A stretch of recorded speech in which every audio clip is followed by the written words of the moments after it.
2024માં રાજકોટના કૃણાલભાઈ જયંતિભાઈ ચાંદ્રા નામના એક વ્યક્તિ સાથે શેરબજારમાં ઇન્વેસ્ટમેન્ટ કરવાના નામે 97 લાખ રૂપિયાનો ફ્રોડ થયેલો હતો. એમાં મોહમ્મદ હનીફ ઇસ્માઇલભાઈ મિયાણા નામના અમદાવાદના એક આરોપીની ધરપકડ કરવામાં આવી છે.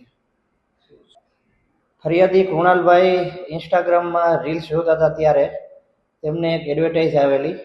એ એડવર્ટાઇઝ ઉપર ક્લિક કરતા એક BMAINXTB.com નામની એક વેબસાઇટ ખુલી હતી.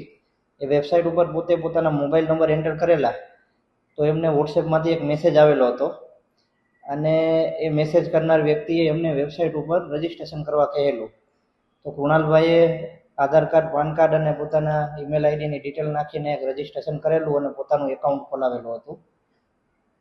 આમાં શરૂઆતમાં ફરિયાદીએ 20,000 જેટલા રકમની ઇન્વેસ્ટમેન્ટ કરેલી તો પોતાને સારું એવું રિટર્ન એ ખોટી વેબસાઇટ ઉપર દેખાડતા હતા.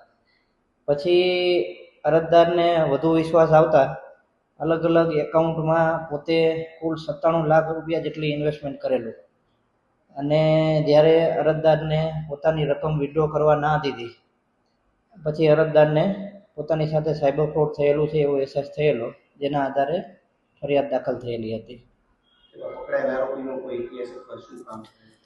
પકડાયેલ આરોપી કન્સ્ટ્રક્શન કોન્ટ્રાક્ટર તરીકે કામ કરે છે.